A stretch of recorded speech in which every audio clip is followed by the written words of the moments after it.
New names pop up at the top of IDP leaderboards each and every year. Names that maybe we didn't see coming because we definitely weren't drafting them as the top players at their position. But by understanding kind of what feeds those IDP1 producers and identifying what the key markers are for them to get there, we can hopefully try and pinpoint how our most likely candidates are going to be, who our most likely candidates are going to be for 2025. I'm John Macri, and for this episode of the PFF Fantasy Podcast IDP edition, presented by Yahoo Fantasy, we'll be looking at our picks for the 2025 Darkhorse IDP1s at each position. So let's get it.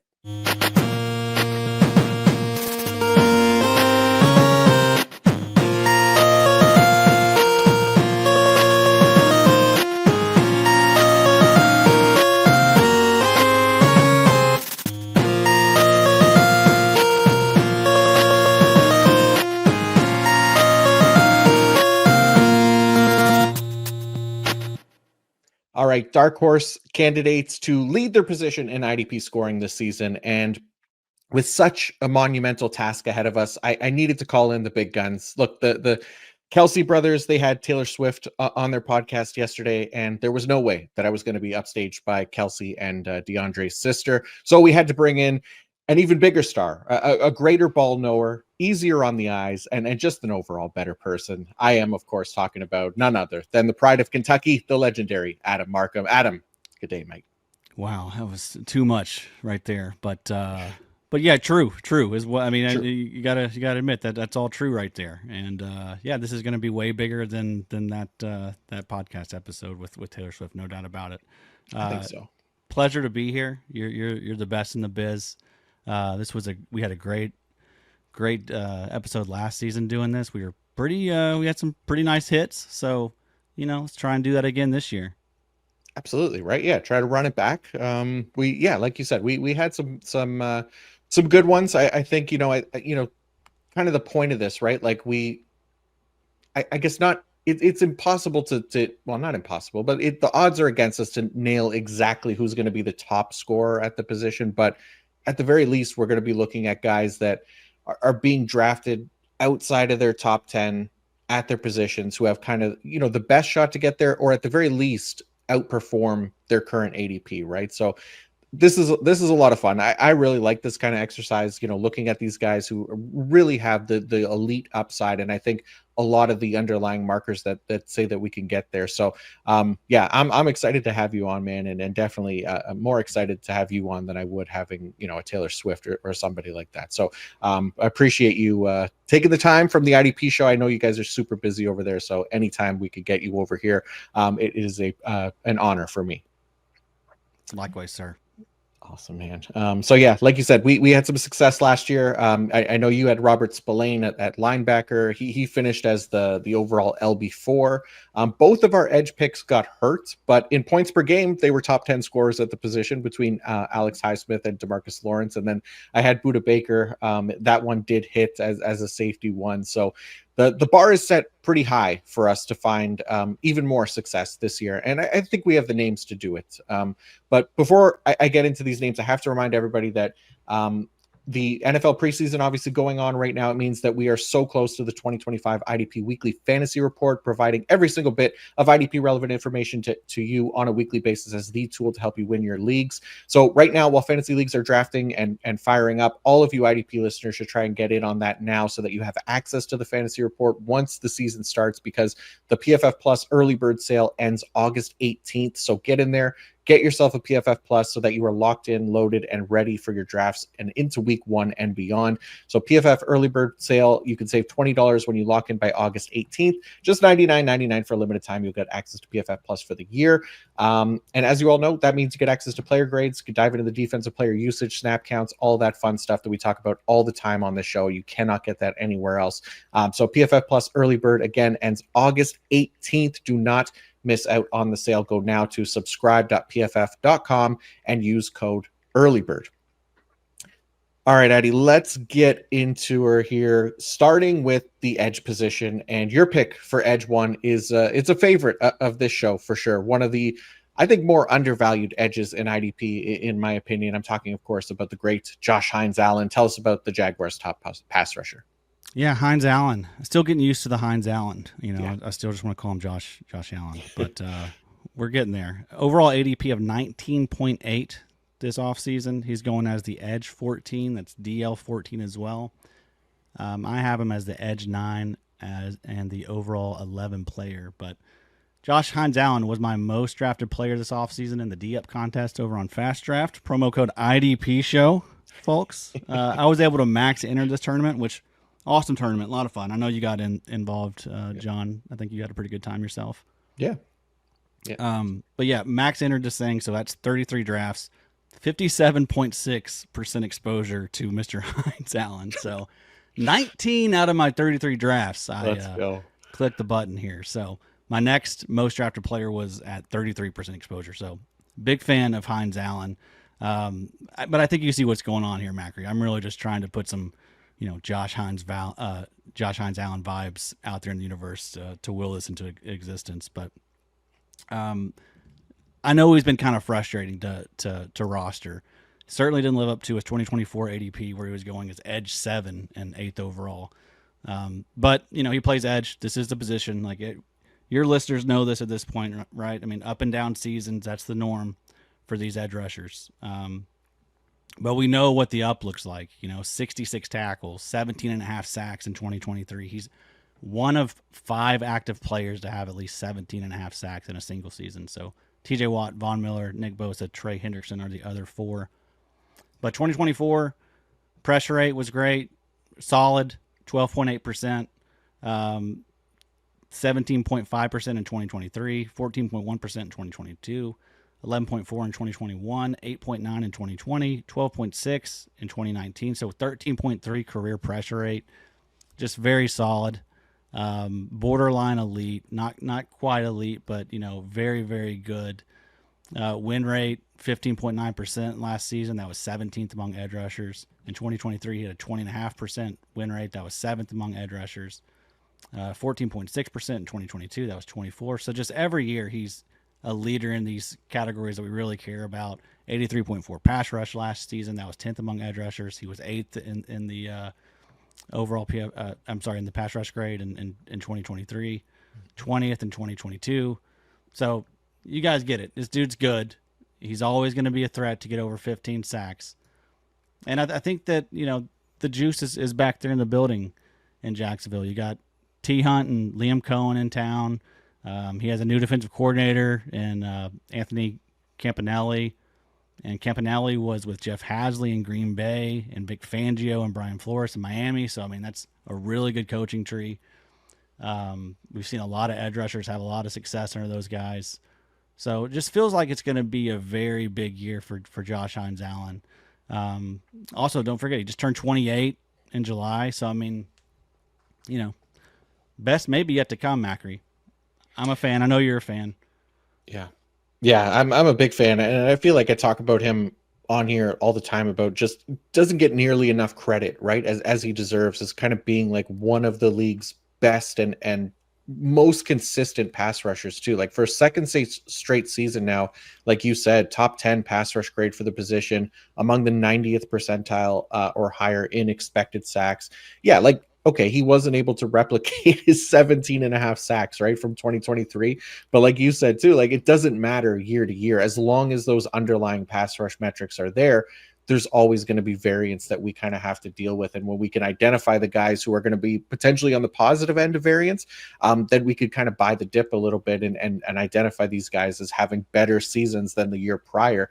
And I'm with you. Like, I think Josh Hines-Allen, positive regression candidate for sure, coming off that, 2023 season, he was probably a clear negative regression candidate, right? So if we're going to trust the data as we constantly do here, like I think Josh Hines-Allen is capable of delivering that edge 1 performance. And like you said, being drafted as edge 14 right now, I also have him ranked as a top 10 player at the position. Like playing time, pass rush ability, all those things point to a guy that can exceed that double-digit sack mark on any given season. So I am into this one for sure.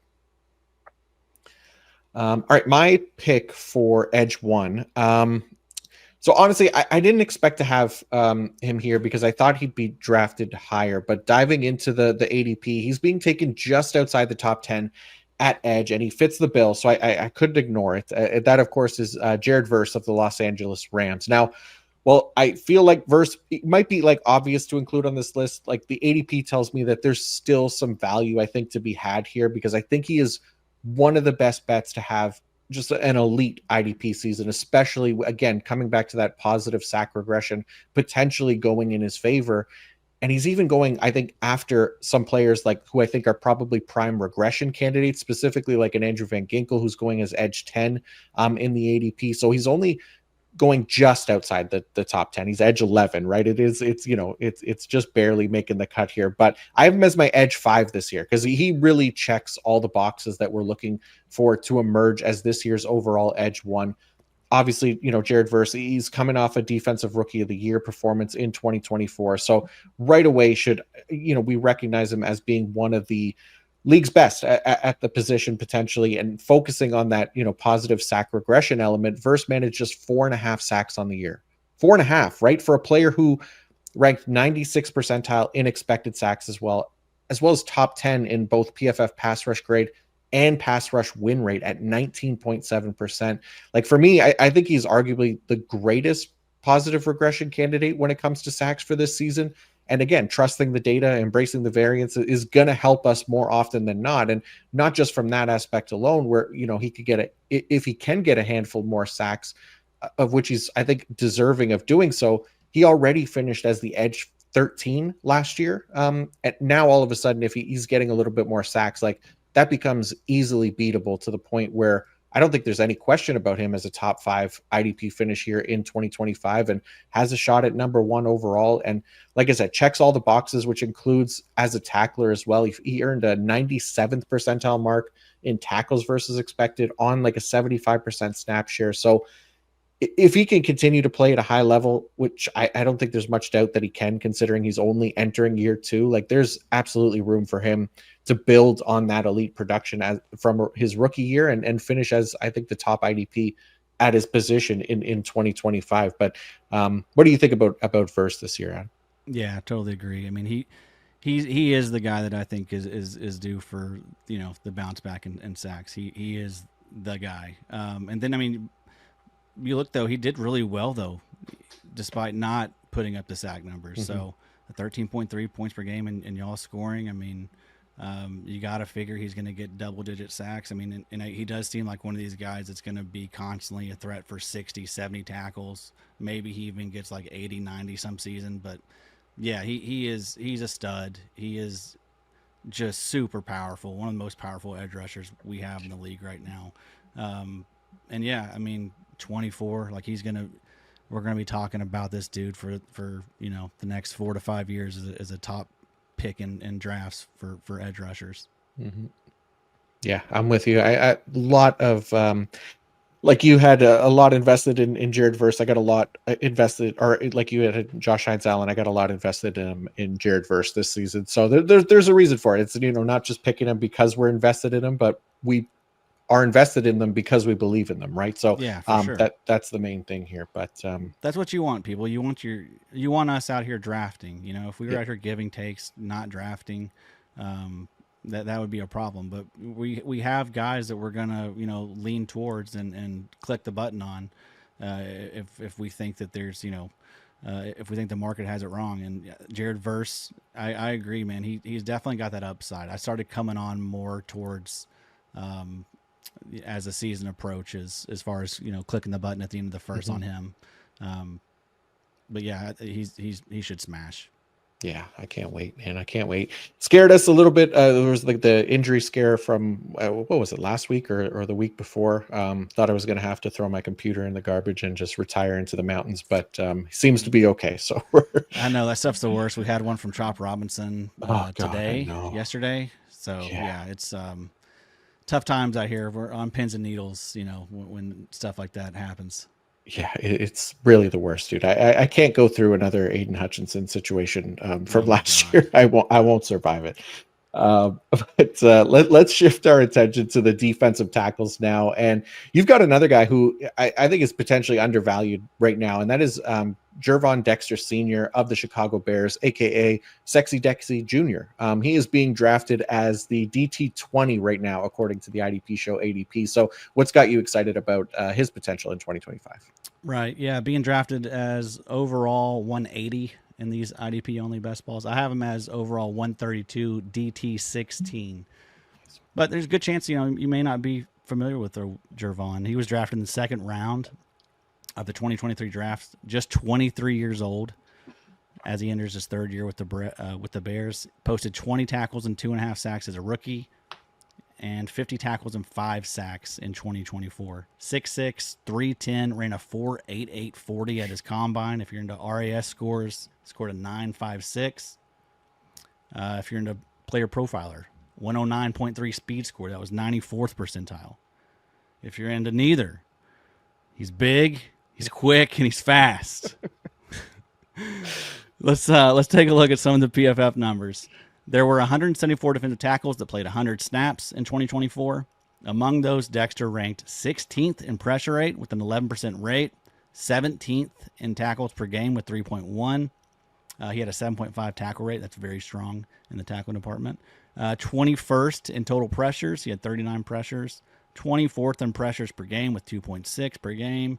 36 in pass rush win rate with a 9.8%.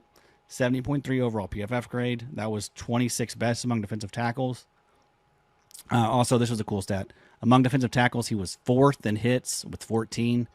So, for context, Zach Allen had 28 somehow. Chris Jones had 15. Leonard Williams had 15. So, then 4th was Gervon there. Gervon. For fantasy, he finished DT 24 in total points. He was DT 16 in points per game and DT 21 in points per snap. So all things you want to see from a young and upcoming player like that. Also, like similar with Hines-Allen and the Jags, like Juice might be back in the building there in Chicago. I'm a little worried. There's been some weird clips of Caleb Williams. Yeah.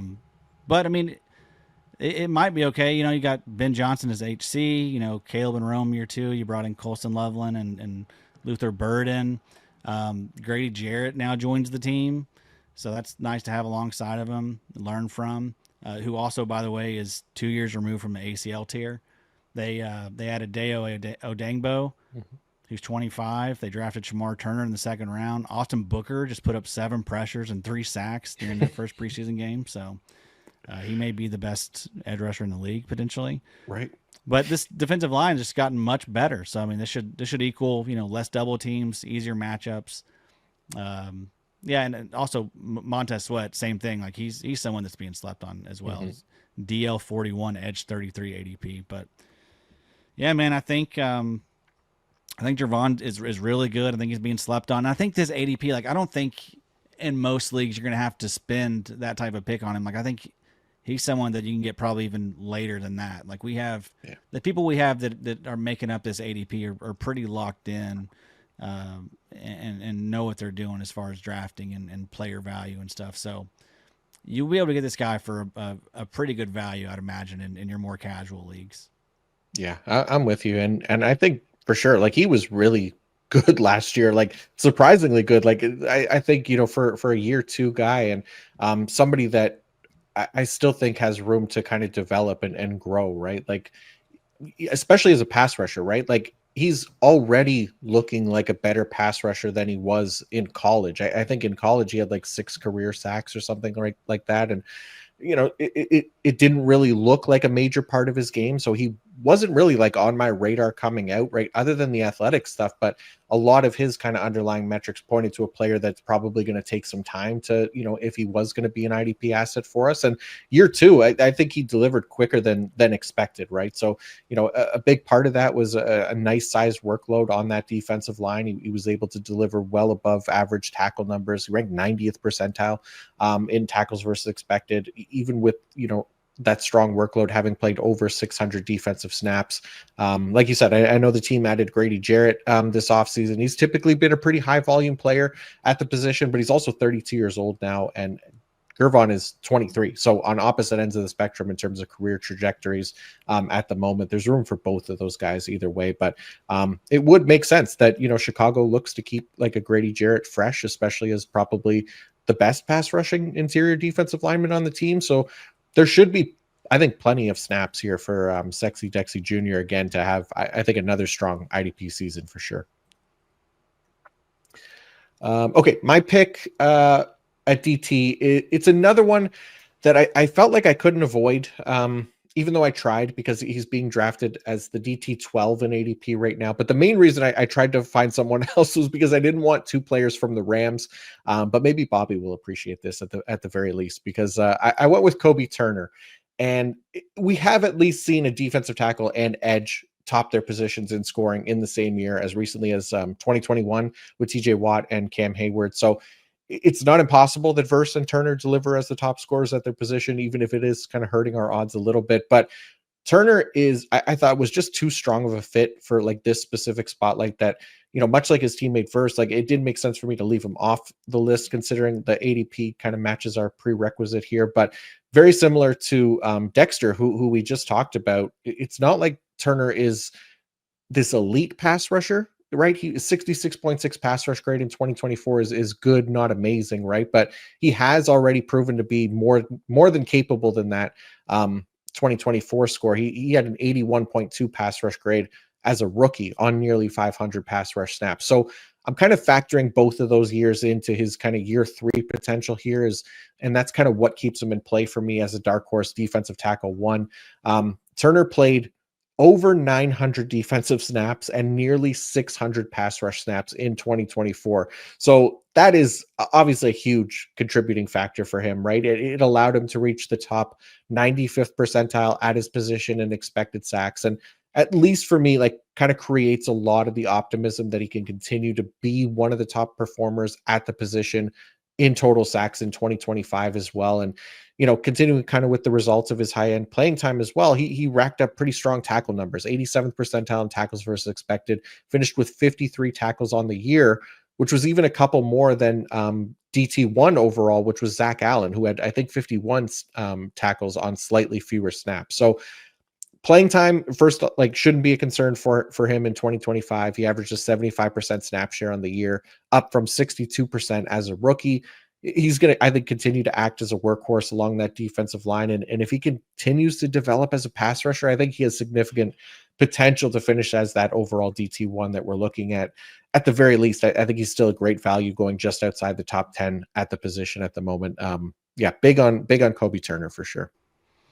Yeah, that's a great pick there. What a defensive line they have there in Los Angeles. Crazy. My gosh. All those guys are like under 26, But yeah, Fisk is also a candidate for this. He was someone that I was thinking about, but I didn't want to do the other one from LA. Bob's going to be excited about this episode, I think. Nice. But yeah, Byron Young, you have him there too, and then Josiah Stewart looks pretty good. Yeah. So they know what they're doing when it comes to finding these pass rushers, and all these guys have been great values, man. Like they haven't had to spend up for any of these guys, Yeah, they've done a great job drafting them, and yeah, there was the rumors too that they were going to trade for Micah Parsons, and that would bring Aaron Donald out of retirement, which would be just insane, right? Come on, Aaron, come back, dude. This would be insane. Could you imagine him on that unit? Like, dude, that would be out of control. Yeah, it would be nice. And he's in game shape too. Like it would not take him long to acclimate to the NFL. There's no way. Like that guy is just an absolute physical freak. So I have no doubt that he could still play as probably the best player at his position still. He stays ready. Also, I saw there was a article about him having a stalker in The Athletic yesterday. So really, very weird. So yeah, he's got to stay ready for that as well. Got to watch your back, man. Sure. Crazy out there. Scary world. Know all about that. That's kind of me and John both have had, our fair share of stalkers. So it just comes with the territory of fame. That's what it is. You're in the spotlight all the time, and people want a piece of you. You can't help it. Yeah, understandable. All right, let's go from the defensive line to the defensive backs, Adam, because we got cornerbacks included in here as well. Getting real deep to help identify who we like going outside the top 10 at the position, who could also finish as CB1 this year, starting with Dru Phillips of the New York Giants. What do you like about Dru? First off, I mean, the name DRU, that is very cool. Very cool. But the ADP, he's going as DB74, CB26. So, I mean, I'm leaving every draft with this dude. But yeah, Dru Phillips of the New York Giants, played ball at Kentucky, shout out. But we just got ourselves another little, pocket-sized baller in the slot. If you like Kenny Moore, you like Teron Johnson, you like Witherspoon, you like Mike Hilton, Kyler Gordon, Nate Hobbs, you're probably going to like Dru Phillips. So look at the numbers, 71 tackles, 1 sack, playing just 68% of the snaps in 14 games last season. So lots of meat on the bone as far as snap share goes. 78.5 overall PFF grade. That was 13th best among cornerbacks. 11.4% tackle rate. That was 10th best among cornerbacks. He had an average depth of tackle of 2.6 yards. That was 9th best among cornerbacks. So great metrics. And then usage-wise was fantastic. 93% of his snaps came from the slot, box, or defensive line. 83% of the 93 was slot, but you like that he gets a little bit of box and defensive line snaps too. So you also literally love to see this. He got LASIK eye surgery this offseason. So he was kind of blind before. He quote from Dru, I was kind of blind before and I hated wearing contacts. So he's able to see and track the ball in the air now. So yeah, man, I love Dru Phillips. I think that, he's a guy that could get over 100 tackles. Also, that's a very fun defense as well. Yeah. But yeah, I think he's due for a pretty big glow up in year 2. I'm with you. I love Dru Phillips. I think I have him as like CB3 right now in the rankings for this year. He led the position in tackles versus expected, barely, not even playing a full-time role, right? So I think his role is only going to grow in year 2 as, again, the team's primary nickel corner. Just putting him in that ideal position, like you highlighted, playing around the line of scrimmage, in the slot, close to the action there. And I think he has room to grow in that big play department as well. Just 14.5% of his IDP points from non-tackles last season, and he still averaged 10.6 points per game for CB24. So again, maybe, the LASIK thing helps him, and maybe he can get a few more interceptions if he's seeing the ball a little bit better. But like on just over 600 snaps and missed some time due to injury and stuff like that, he wasn't full time. But this year, like I think he kind of has to play a larger role for the Giants. I mean, he was actually good, like on the field. He ranked top 12 at the position in coverage grade and overall grade. He was top 25 in run defense grade. Like those were all top five marks for the entire Giants roster in all 3 of those categories last season. And I think immediately has him in kind of consideration as probably their best cornerback, even with like Paulson Adebo there, who's going to play outside, right? But they're going to need to rely on Phillips, I think, specifically out of the slot. And, we only saw him for the first drive of the first preseason game. He played 3 snaps. It was the only 3 snaps that were available. So he played 100% of the snaps. They were all out of the slot. Interestingly, he was taken out of the game before even like Nubin and Thibodeau and Burns and Bobby Okereke. Those guys played 1 extra drive. Nick Jones played the slot after that with those guys still out there for drive 2. But Nick Jones also played like well into the 4th quarter. So this isn't like a concern or anything for Dru Phillips. I just think, again, it's nice to see they're trying to keep him healthy and safe, and he's playing, a full-time role with the starters, even on that small sample size. But very excited about him for sure for this season. Yeah, that's the only thing I'm concerned about is just the size. He's sure. Like 180 pounds, I think. Not the tallest dude. So I mean, he loves to get in there and bang. And so that can open yourself up to injuries. But yeah, I love that position, man. The slot corners, I love how they're utilized in the game today. And yeah, just a bunch of dogs. Every single, like, there's half of them are they all got the dog in them. You got to have it in you to play that position. And Dru Phillips certainly does. Absolutely. Yeah. Got to love those slot corners for IDP. And we got another one here because I'm going to name a slot corner, and I'm actually I'm doubling down on my pick from last year for my Darkhorse CB1. There were some injury and usage concerns that only allowed him to be CB24 in points per game, but I'm back for more with Kyler Gordon of the Chicago Bears. And to me, he's another one of those guys that just checks a lot of the boxes that we're looking for alongside Dru Phillips as well, where he owns a high-end target rate against him, high-end slot rate, above average tackler, and he could push for that 90% total slot or 90% total snap roll. Right. He also comes in with a shot, I think, to take on a very similar role as last year's CB1 overall, Alontae Taylor, in Chicago's new defense. So this is going to be a defense that was run by Dennis Allen, who got a lot of IDP production out of his cornerbacks with the New Orleans Saints last year, including Alontae Taylor, Ugo Amadi, and Paulson Adebo. So Gordon now kind of has the opportunity to step in and serve as kind of like an amalgamation of all of those 2024 Saints cornerbacks, as he's going to spend the majority of his snaps working out of the slot with the opportunity to play, I think, on the outside in non-nickel formations if Chicago continues to kind of phase Tyreek Stevenson out of the defense like last year. So he's proved to be a good cornerback as well, ranked top 15 in coverage and overall grade, top 30 in run defense grade. Like, these are significantly better marks than Stevenson, and could be enough to give Gordon more playing time when they're not in their nickel defense. And it should be noted too that Stevenson played with the second team in the first preseason game, while Gordon got the rest treatment with the starters. So this is exactly kind of what we need from like our potential CB1. And for Gordon specifically, he only averaged 78% of the defensive snaps last season when he was out there. So I think he's going to get a little bit more than that this year. Ample opportunity to rush the passer as well from that slot position, like Alontae Taylor and like Ugo Amadi did last year. They were getting a handful of blitz attempts per game in that role, which allowed for multiple sacks and added to their big play potential. And I think he's got a good chance to thrive in this role for Dennis Allen, and getting a boost in overall snap share absolutely, puts him in a chance to outperform his current value and push for that overall CB1 right now. Yeah, gosh, you're so right. He's going to eat with Dennis Allen being there.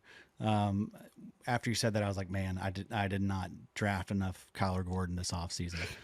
He was people like Kyler Gordon. He's got a lot of fans, and he's also been one of those players that, like, we've all just been kind of waiting for the big breakout, But I think you're right. I think it could be here with the way the situation is lining up with him. But yeah, he's a guy that's should get over 100 tackles. If things break the way we think they're going to under him. And yeah, this is another fantastic pick. Yeah, I'm excited about him. I'd love to see him just stay healthy and play that role in that defense this year. And like you said, people do like him. He's CB15, DB51 overall in the ADP right now. So there's still some room for it. Yeah, that's good, and that he should be above a lot of safeties that probably go ahead of him just because they're safeties. Yeah, these cornerbacks they can score well, especially these slot corners. They tackle just as good, if not better, than a lot of the safeties. Yeah, for sure. I mean, yeah, especially those guys, like you said, those guys in the slot. Like, there's just so much more opportunity, especially compared to those guys that are playing deep on like 75 to 80% of their snaps. There's just so much more opportunity for these slot corners here. So before we go into the other positions, I do want to run through a couple ads here.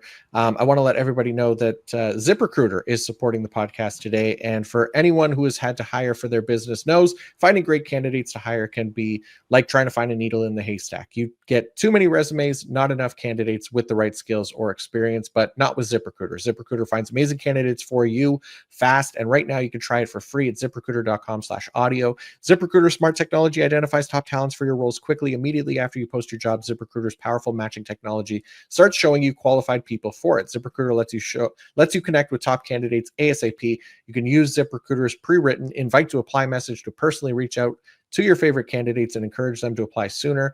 Ditch the other hiring sites and let ZipRecruiter find what you're looking for, the needle in the haystack. 4 out of 5 employers who post on ZipRecruiter get a quality candidate within the first day. Try it for free at this exclusive web address, ZipRecruiter.com/audio. Again, that's ZipRecruiter.com/audio. ZipRecruiter, the smartest way to hire. And then I also want to let you know before we go any further that this episode is presented by Yahoo Fantasy. Fantasy football is back. There is never a better reminder of that than the presence of the NFL preseason, which is always accompanied by the many, many fantasy football drafts that we take part in every year. And this year, Nate and I are playing on Yahoo Fantasy, and you should too, whether you're a first timer or a veteran making your millionth league. I've mentioned it before, but I love playing on Yahoo because they not only let me play 5 separate IDP positions, but they also have a super fun rating system. You got a diamond achievement and things like that you can add a little bit of competitiveness to with you and your league mates. Just a nice kind of added touch by Yahoo that you don't get everywhere else. And to celebrate 28 years of fantasy football greatness, Yahoo Fantasy is dropping 28 big new features over 28 days throughout August. To kick it off, they just dropped Yahoo Fantasy Guillotine Leagues, a killer new way to play fantasy football on Yahoo, where the lowest scoring team gets eliminated each week and there's one team left standing.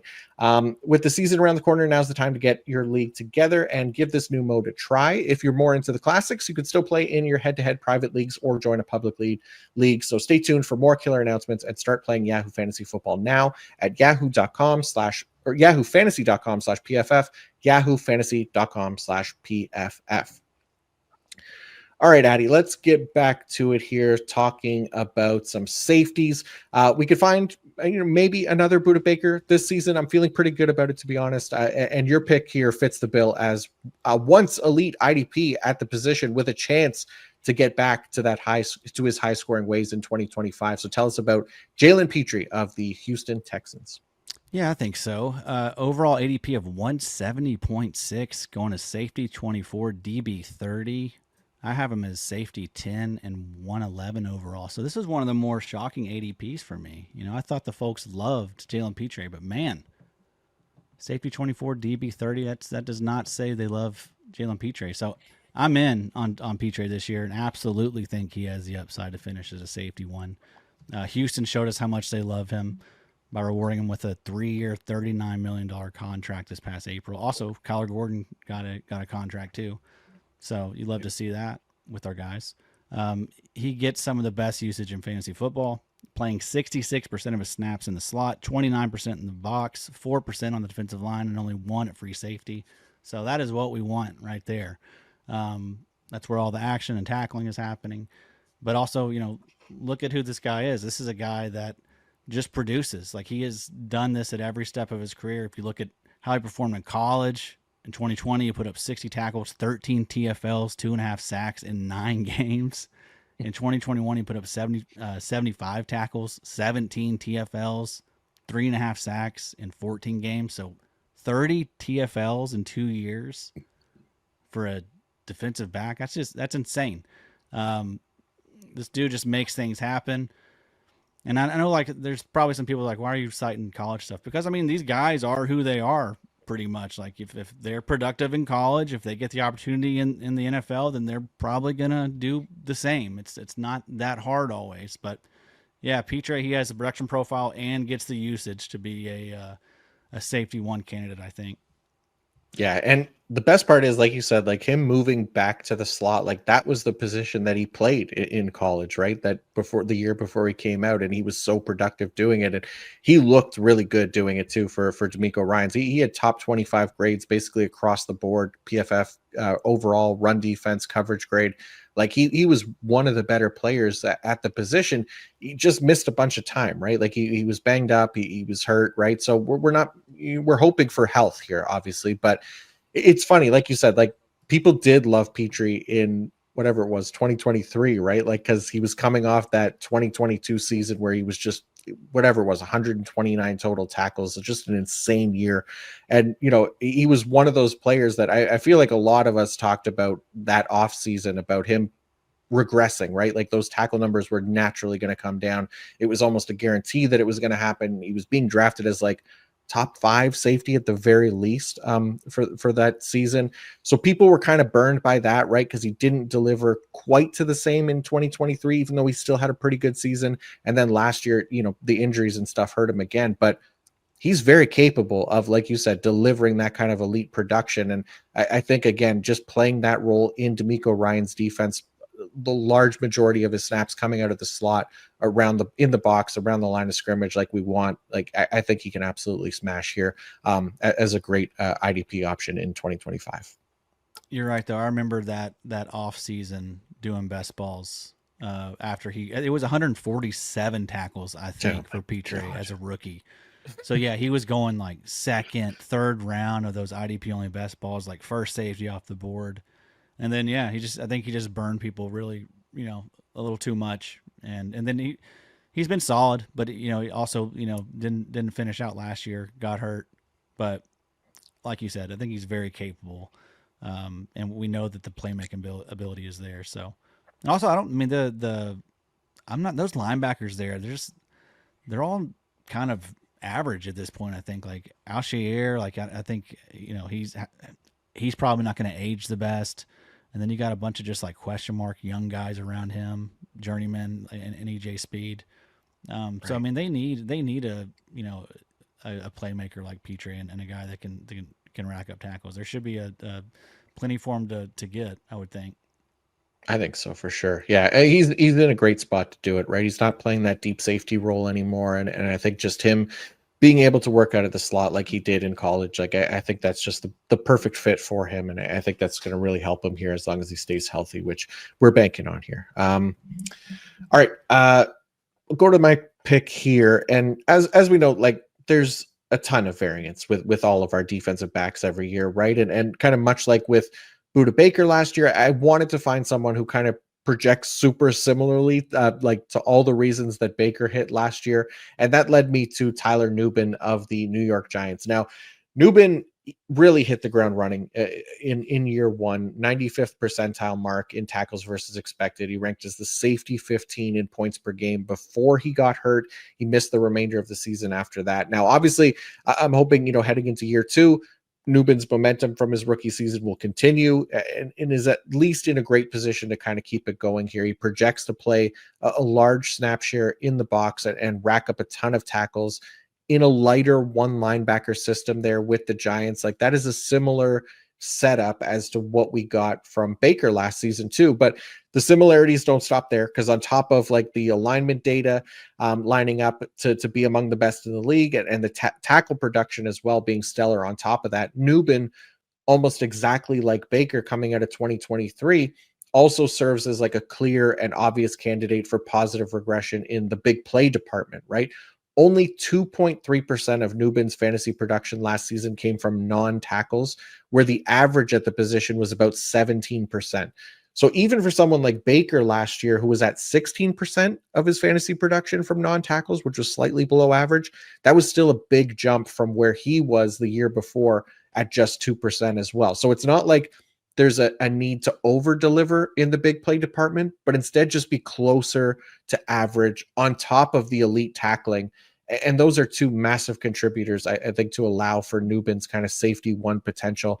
Talk about it, all the time on here, how, big play upside, it could be often, a fallacy for like our non-defensive line IDPs because there's so much variance in those plays in the back seven of the defense. So again, if we embrace the variance and lean into our, elite starting point of alignment data and tackling ability, we only need a little luck on the big play side to really put Nubin over the top. And I think he could definitely get there in 2025. Yeah, he for sure can. And also like he is kind of that dude. Like he makes plays. Like he was that guy in college. Like he had a ton of picks in college. Like so I feel like he's gonna be due for some of those this next year. And also, I mean, I like that they got in Gervon Holland. I feel like he's gonna be the guy that Mm-hmm. will probably play more deep, and they'll allow Nubin to Yeah. probably get maybe a few more box snaps, slot snaps this year. But yeah, that's a really fun defense too, man. Like the Giants could surprise a little bit. I think so. Yeah, I mean, especially like on the defense, like there's so many Yeah. like I think really good IDPs. Like look at the defensive line, right? Like Dexter Lawrence. Then you got Brian Burns and Abdul Carter, Kayvon Thibodeau. You got Bobby Okereke in the middle, and I mean, yeah, Nubin and they brought in Paulson Adebo on the outside, who was Yep. what CB1 overall last year, right before he got hurt. And then yeah, Yeah. like you said, Dru Phillips and Gervon Holland. Like there's some weapons there, man. I mean, they're not all going to hit for IDP, but I think a lot of them are. Like, it's just a really good defense. Yeah. Real good, like real life defense. Yeah, yeah, yeah. There's some potential there for sure. All right, Linebacker time now, Adam, to close us out here. And your pick is one that IDP managers, I think, have been waiting on since the end of 2022, because it finally feels like now is the time for Jack Sanborn to deliver on that elite IDP potential that he flashed as a rookie with the Bears 3 years ago. Adam, get us hyped about Sanborn season. I know, what a time to be alive, right? Special Agent Sanborn donning the green dot. That Sanborn, he's got an overall ADP right now of 127. That's linebacker 51. That's obviously going to move up a little bit with all the positive news, but still, I have him overall 62, linebacker 27. But even that feels maybe a little light. Like, if he really does get this full-time role, gosh, it could be a big deal, folks. We've gotten 3 years of a mainly part-time Sanborn, but the totals and efficiency are really impressive. So career totals. As far as snaps go, he got 977 total career snaps. And I like that this kind of sets up with the 977 snaps, because, that's what you expect from a 3-down linebacker in today's NFL, right? Like, they're going to get somewhere between 900 to 1,100 on the high end as far as snaps for a single season. So think about that when I'm reading these totals. This is really what I would expect to see from a full-time Jack Sanborn. So 977 total snaps, career tackles 144, career sacks 4.5, career tackle rate 14.7%, according to PFF. Career points 284.6. So this would have been linebacker 2 in 2024, but points per snap for his career is 0.291. That is elite, very elite. And I mentioned mainly part-time linebacker earlier, because we did get 7 games of Sanborn being a full-time linebacker. 2022, week 9, he put up 8.75 points in Big 3 scoring, 7 tackles. Week 10, 34.3 points, 12 tackles, 2 sacks. Week 11, 15.75 with 9 tackles. Week 12, 21.5 points, 14 tackles. Week 13, 15.75 and 10 tackles. And then week 9, he put up 14.5 points, 9 tackles. And then week 10, 10.5 points and 7 tackles. So 17.3 points per game. Man. Over that 7-game stretch. That was 9.7 tackles per game. Just really, really good stuff. So Sanborn, elite producer and a good enough linebacker to stick around in the NFL, I think. I was actually surprised how good the PFF grades, or how solid they were, I guess. I should say. 63.1 in 2024, 67.3 in 2023. 64.4 in 2022, and I know limited sample size, but still, it's a season's worth sample size. This guy being pretty solid. Also, don't forget the DC in Chicago was Matt Eberflus, and now that is his DC in Dallas. So Sanborn's got familiarity there with him. Real shot at being a league winner, Jack Sanborn, 2025. Yeah, I'm with you. Sanborn is absolutely one of the first names I think that comes to mind for me as well, like with this kind of Darkhorse LB1 exercise, and really one, anyone who would have emerged as the LB1, I think, in Dallas would have been in a nice spot. But the fact that it's Sanborn specifically, like, I think he's the best of the best for IDP purposes, right? More so than Kenneth Murray, more so than, Maris Lufau. So it does, Dallas too, they project to be one of the more zone heavy defenses in the league this season, with Eberflus coming over from Chicago. Sanborn, like you said, he has that familiarity with the defensive coordinator there. It's thrust him into kind of an ideal role here, and he is the favorite now to wear the green dot. So it's going to give him an opportunity, high-end tackle rate, not unlike his first full-time starting opportunity back in 2022. So he's got the confidence of the coaching staff here. Really no concern of Kenneth Murray or Maris Lufau right now, which should put us at ease.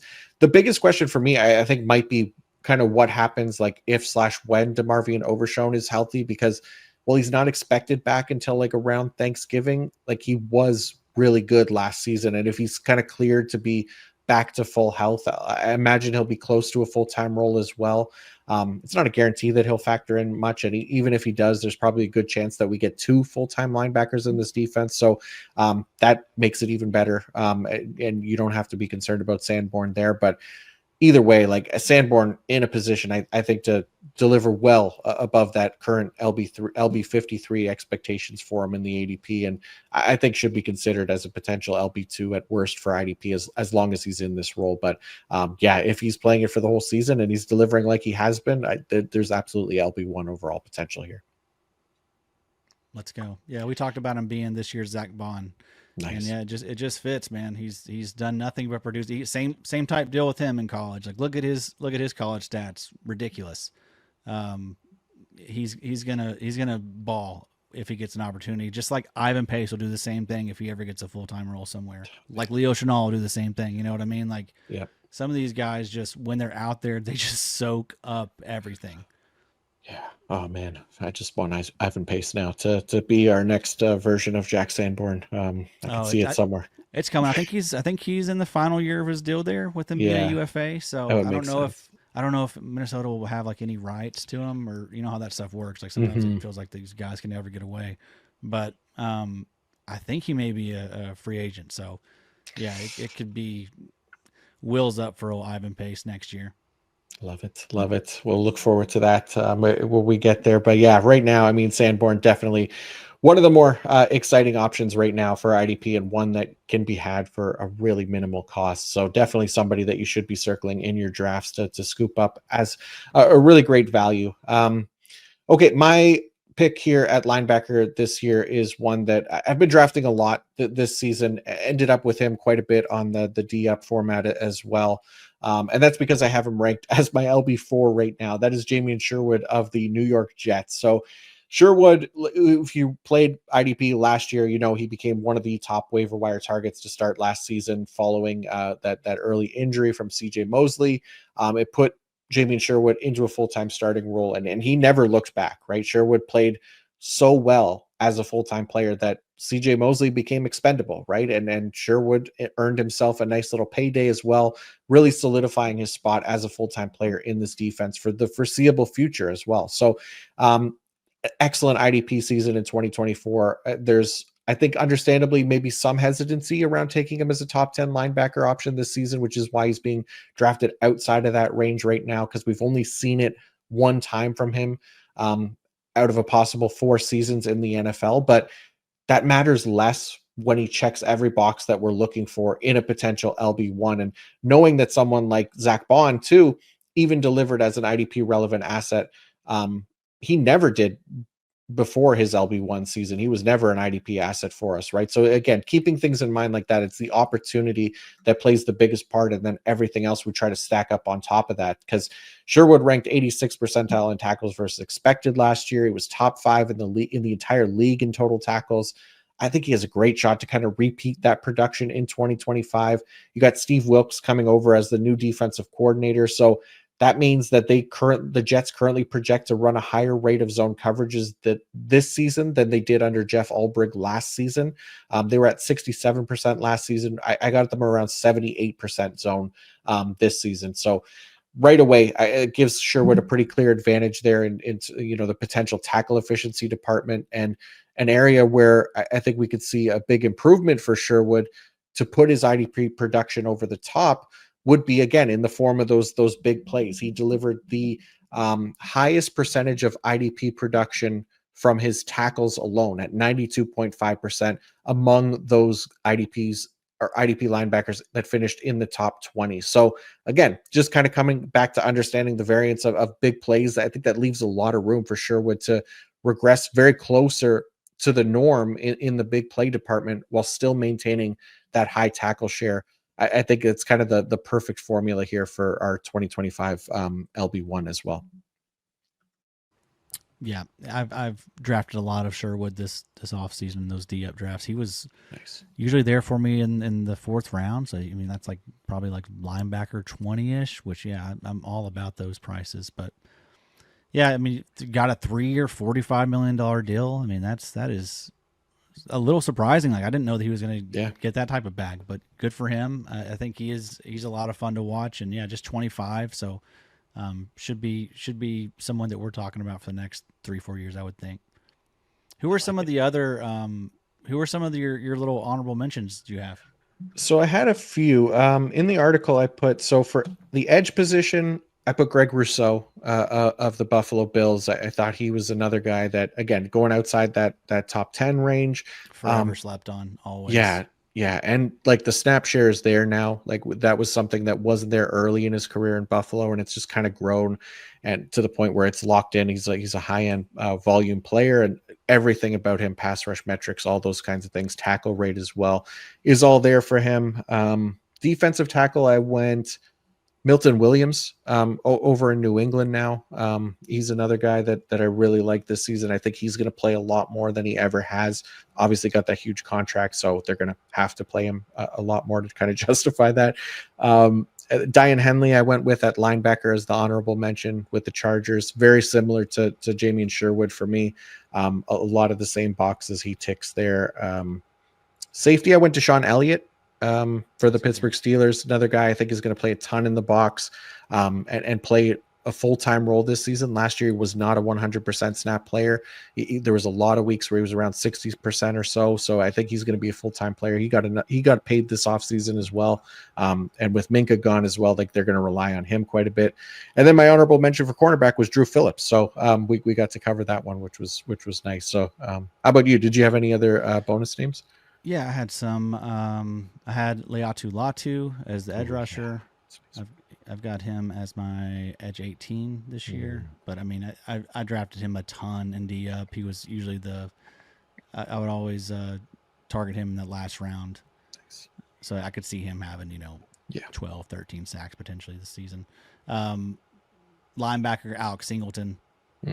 Hopefully he's healthy. That's the key with him, coming off the ACL. But I mean, everything that I've been reading says he's fine. He's out there. He's doing his thing. He rested the first preseason game. So you got Dre Greenlaw in front of him or next to him. He can't stay healthy. So Drew Sanders is there too. Same story with him. For safety, I had Theo Jackson here. Okay. Just potential, if he gets the role, if he slides into that Cam Bynum usage, I mean, he'll certainly outperform where he's being drafted. Oh yeah. He's someone that's you can basically take with your last pick in your draft. He's free on basically every waiver wire. I picked him up everywhere this offseason. Just I can get rid of him quickly if I need to, but if he ends up being that third safety there, that could be huge. A defensive tackle. Also was thinking about Milt Williams, but I have Byron Murphy as my honorable mention. Nice. I think he could ball out this year. I've been hearing some really good things about him. And also I think they're going to let him rush the passer more. And then cornerback, I've got Jalen Ramsey, forever Jalen Ramsey. Right. Just on the off chance that, he returns to his Los Angeles Rams form, where he was just a maniac, played a ton of slot. They had him in the star role. But I mean, there's a chance that, Ramsey could play a lot more slot in Pittsburgh, could potentially play safety some. I'm really interested to see how they use Jalen Ramsey, but he's an awesome player. He's a good player. Just draft good players, folks. Yeah, no, I'm with you. I think that could be a lot of fun. I'm definitely interested to see how the Steelers use them. And I like the Byron Murphy call too. We haven't got a chance to talk a lot about Byron Murphy this offseason other than like the Dynasty defensive tackles episode. But yeah, I'm excited for him as well still for Dynasty. Like I think he just didn't play much in his rookie year, but I think we could get a lot more from Byron Murphy this season. So yeah, really like those picks as well. So there you go. A few bonus names for you, but that is going to wrap us up for today. So thank you all for watching or listening. And if you are on the YouTubes, please don't forget to like and subscribe. It helps us a ton and lets me know at least you want more IDP content, which I'd greatly appreciate. A huge thank you to the Better Than Taylor Swift, Adam Marcum as well. Addy, always enjoy getting to talk with you and Josh and Bobby. I know you guys are super busy over there at the IDP show. So thank you for taking the time to do this. Dude, never busy enough for Mr. Macri. You're the best, man. Thank you for having me. Of course. A lot of fun.